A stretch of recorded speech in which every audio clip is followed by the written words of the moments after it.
वरी बि असां वटि हिकिड़ो रवाजु हूंदो आहे त को बैत चइजे लतीफ़ साईं जो। लतीफ़ साईं हिकिड़े बैत में उनजो थोरो अंग्रेज़ी में तर्जुमो था ॿुधायूं, sit close to those who lessen your pain, sit close to those who lessen your pain. हाणे इहो वकील साहब जेके आहिनि इहे हक़ीक़त में इहा त आवाम जो जेको दर्दु आहे या दुख आहे उहो वकील ई सम्झे थो। सो असांजो अॼु जेको की स्पीकर आहे उहो आहे साईं वाह बलोच साहिबु। सो आऊं साईं खे गुज़ारिश कंदुसि त अचनि ऐं पंहिंजे ख़्यालनि जा इज़हार कनि। साईं शाह बलोच साहिबु साईं उमेदवार आहिनि कराची जे Sindh high court bar association जे सदारती उहिदे लाइ। सो साईं खे गुज़ारिश आहे त महिरबानी कोसो साहब। साईं सदाईं करी मथे सिन सुकार दोस्त मिठा दिलदार ही आलम सब आबाद करे। सभिनी सां मसूद नूरानी साहब, उन सां जो शेख साहब, अकबर मलिक साहब, मैडम उस्तो साहब, आगा सैफुल्ला साहब आहे, अब्दुल वहाब, अनवर बलोच, मोहम्मद परल मरी, मुमताज़ गोपांग, एजाज सुमरो साहब, ॿिया सभिनी दोस्तनि खे शोएब बिकब साहब मुंहिंजे तरफ़ां अस्सलाम वालेकुम। अॼु जो जेको टॉपिक आहे इंटेलेक्चुअल फोरम जे तरफ़ां रोल ऑफ एडवोकेट्स इन करंट पॉलिटिकल सिचुएशन, बहितरीनु टॉपिक आहे। वक़्त जे हिसाब सां नेसेसिटी ऑफ टाइम आहे। अॼु जंहिं असां हालात मां गुज़रूं पिया उन जे मद्देनज़र रखंदे वकील जो कहिड़ो रोल हुजणु खपे। ॾिसो असांजो मां इलेक्शन कॉन्टेस्ट कयां पिया as a president Sindh high court bar association. असांजो मुंहिंजो जेको आहे हिकिड़ो उन में मैनिफेस्टो में हिकिड़े ॾिनल आहे त इंडिपेंडेंट ऑफ बार हुजे और इंडिपेंडेंट ऑफ जुडिशरी हुजे। जॾहिं बार आज़ादु हूंदी, अदलिया आज़ादु हूंदी त पोइ असांखे सुठो बि लॻंदो त कंहिं कोर्ट में अप्रोच कयूं त असांजे पंहिंजे राइट्स जे लाइ, रिड्रेसल जे लाइ, पंहिंजे हक़नि जे लाइ त बहितरीनु लॻंदो। जॾहिं अॼु जी बार खे ॾिसूं था, अॼु जी जुडिशरी खे ॾिसूं था त असांखे कंहिं कार्नर मां आज़ादु नथी मिले। जॾहिं आज़ादु उन तरीक़े सां नथी मिले त पोइ इंसाफ़ जा तक़ाज़ा बि पूरा कोन थींदा आहिनि। असांजी स्ट्रगल, असांजी जदोजहद जो महवर इंसाफ़ जे लाइ आहे, इंसाफ़ जी पासदारी जे लाइ आहे, डिग्निटी ऑफ लायर्स जे लाइ आहे, डिग्निटी ऑफ नेशन जे लाइ आहे। क़ौमनि जी डिग्निटी हुजणु खपे, क़ौमूं आज़ादु हुजणु खपनि। स्पिरिट आहे, रूह आहे असांजे मुल्क जो, कॉन्स्टिट्यूशन जो रूह आहे त असांजी आज़ादु हुजणु खपनि। All the citizen of equal before the law, कानून जे साम्हूं हर सिटीज़न हिकु जहिड़ो हुजे। अॼु ॾिसूं था जीअं उस्ताद साहब चयो के माण्हू 4000 गज़ जे बंगले में वेठा आहिनि। अॼु ॾिसूं था त बहरिया में महल ठहियो बीठो आहे। उते वरी सिंध जो हाल ॿियो ॾिसूं था त असांजा ॿार उघाड़े पेरे हिन सर्दी में स्कूल में वेंदा आहिनि। हिते ॾिसूं था मिनरल फ्रांस जा पीता वेंदा आहिनि पाणी। उते ॿियो ॾिसूं था त असांजे थर में ॿार, असांजूं फैमिलियूं उते पाणी पींदियूं आहिनि जिते जानवर पाणी पींदा आहिनि। Where is equality? Where is the all the citizen are equal before the law? नाहे। इंसाफ़ तॾहिं थींदो बराबरि मिलंदी। असांजा माण्हू सिर्फ़ु पॉलिटिक्स सम्झनि था त को रोड ठाराए ॾींदो उन ते ताड़ियूं हणनि था।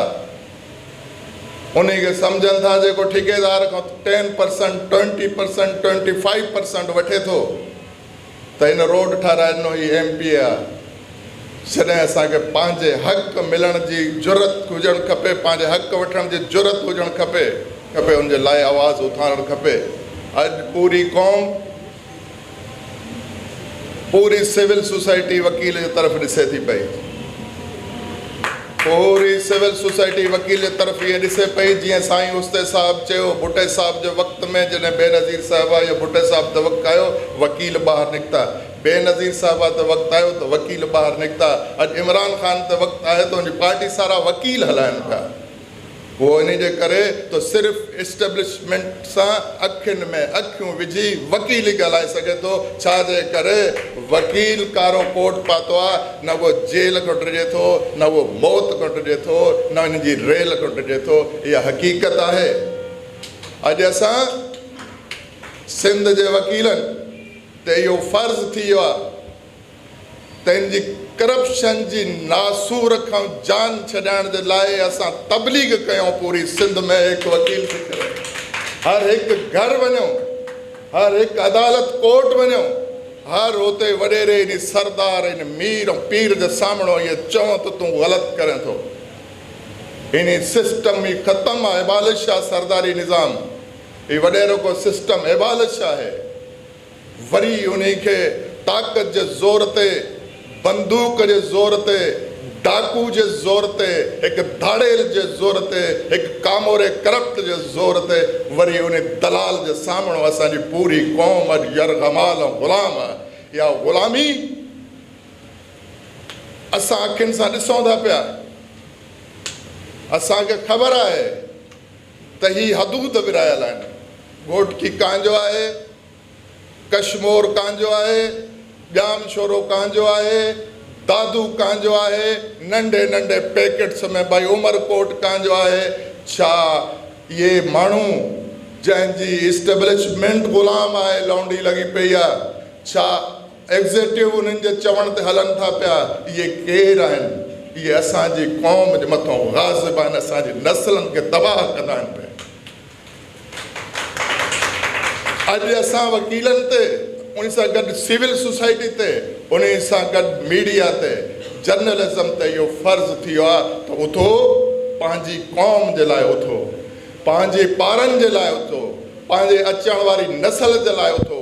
जॾहिं असां अॼु न उथियासीं, इहे साॻी असांजा ॿार, इहे साॻी असांजी अचण वारी नस्ल इहे कॉन्सिक्वेंसिस फेस कंदा। छा इहा मूं ते फ़र्क़ु? असांखे हिकिड़ो ॿारु बाहि जे तरफ़ नंढे वञे थो त असां पाण में बाहि में किरी करे ॿार खे कढण जी कोशिशि कंदा आहियूं? न कंदा आहियूं। कंदा आहियूं न, पाण खे बाहि में साड़ण जी कोशिशि कंदा आहियूं, लेकिन ॿार खे तकलीफ़ ॾियण जी न कोशिशि कंदा आहियूं। इहो सम्झो त अचण वारी नस्ल असांजी सड़ण वञे पई त असां पाण सड़ूं, उन्हनि खे बचायूं।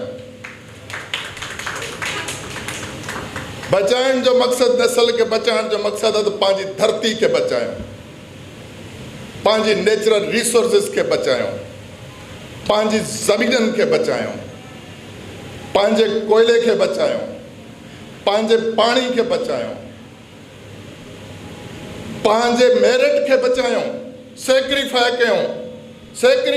पंहिंजी नौकिरी वठण जे लाइ पैसा ॾियो था, पंहिंजी नौकिरी पंहिंजे घर जे वठण जे लाइ तव्हां रिश्वत वठो था उन्हनि नौकिरी वठण जे लाइ। ईअं नथा सम्झो त मुंहिंजो भाउ मेरिट ते अचे थो त इहो बहितरु आहे मूंखां, त हीउ मूंखे बि सर्विस कंदो, मुंहिंजी क़ौम खे बि सर्विस कंदो, बग़ैर पैसे जे ईंदो। जेको रिश्वत वठी डॉक्टर थींदो, असां डॉक्टर खे छॾे मरीज़ खे चवंदासीं तूं असांजो इलाजु कर, कतई न। असां डॉक्टर खे चवंदासीं इलाजु कर, बहितरु डॉक्टर इलाजु करे सघे थो। बहितरु त मेरिट खे इलाजु खणी अचे त पंहिंजी क़ौम जो इलाजु थींदो। रिश्वत ते न, परायो हक़ खणण ते न, पंहिंजे हक़ वठण जे लाइ भाउ खे हक़ ॾिबो। जॾहिं उनखे हक़ ॾिबो उहो असांजी ख़िदमत कंदो। असांजा माण्हू 17 स्केल जी नौकिरी वठण जे लाइ, 18 स्केल जी नौकिरी वठण जे लाइ पैसा ॾियनि था। उहा काई क़ौम जी ख़िदमत कोन कंदा। उहा पैसा बि हिकु ब्यूरोक्रेट, हिकु वॾेरे, हिकु सरदार, हिकु उन खे ॾियनि था वञी, पर पंहिंजे हक़ वठण जे लाइ ऐं पंहिंजे हक़ खे गज़ब कराइण, ॿिभाज हक़ खे खाइण जे लाइ रिश्वत ॾियनि था पिया। बाबा हीअ क़ौम सुधरो, हीउ तव्हांजो हक़ आहे, हीअ सभु नौकरियूं तव्हांजियूं आहिनि, तव्हां बग़ैर पैसे जे वठो, पर मेरिट ते वठो, तव्हांजी सर्विस थींदी, हर शइ मिलंदी तव्हांखे। तव्हां डॉक्टर बि थींदा, तव्हां वकील बि थींदा, तव्हां इंजीनियर बि थींदा, तव्हांजी बहितरी थींदी। अॼु रिश्वत ॾियणु बंदि कयो, इन वॾेरे खे, इन कामोरे खे रिश्वत ॾियणु बंदि कयो। कमु तव्हांजो हक़ आहे, इहा ख़िदमत जे लाइ आहिनि। ईअं जुडिशल सिस्टम में आहे, जुडिशल सिस्टम में ई आहे। असांजी जुडिशरी तबाह बर्बाद आहे।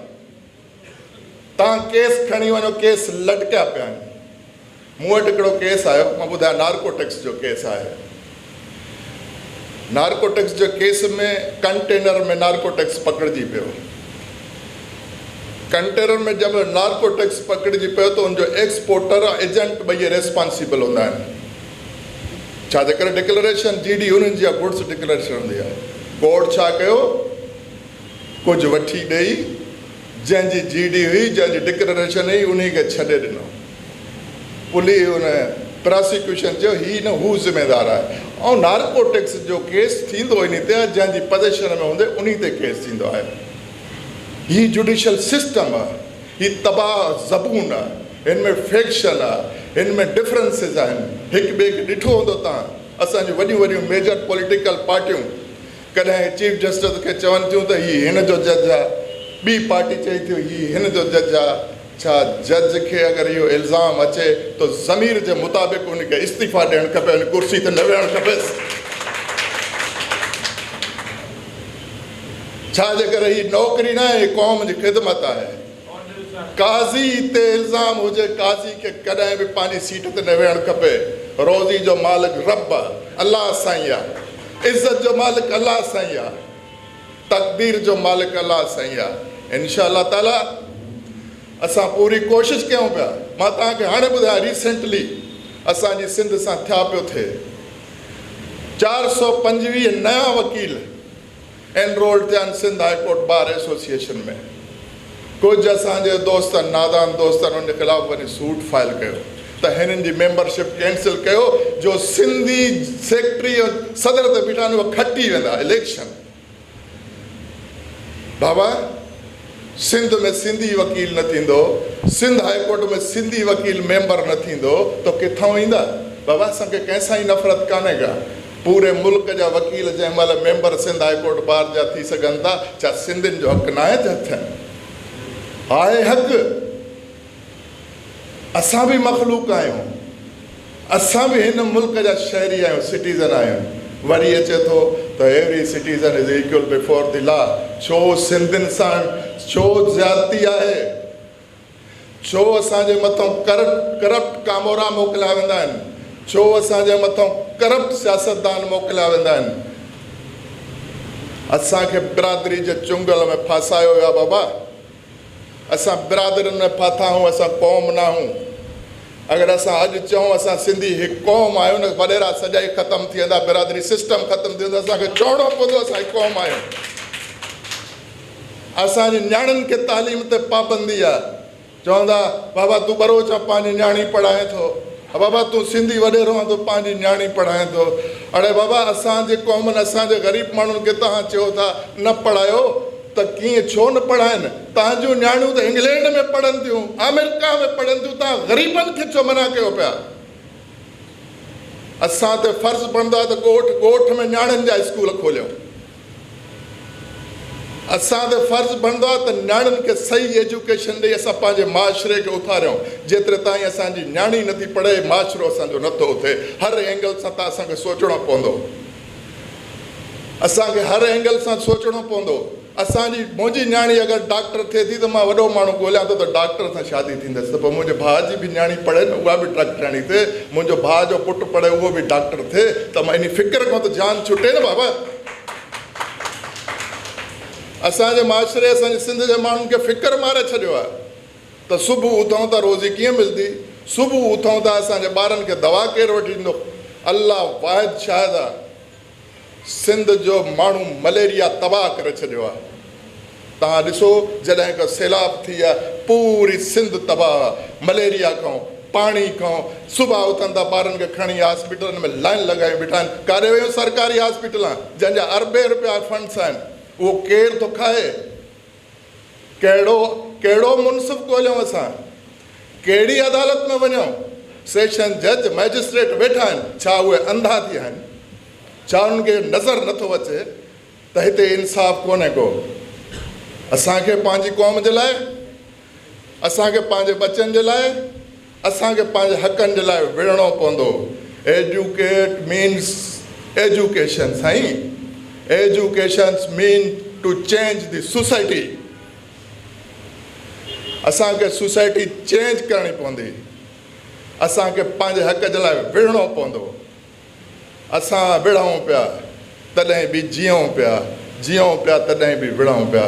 महिरबानी, लख लाख तव्हांखे। ही हुआ साईं वहाब बलोच साहब जेके उम्मीदवार आहिनि Sindh high court bar association Karachi जे सदारती इलेक्शन में। साईं जो चवणु हो त असां वटि वकील ई आहे जेको हर जाइ ते पहुचे थो। वॾेरा शाही खे रहज़न क़िस्म जे माण्हुनि खे बि मुंहुं वकील ई ॾिए थो। इहा सही ॻाल्हि आहे।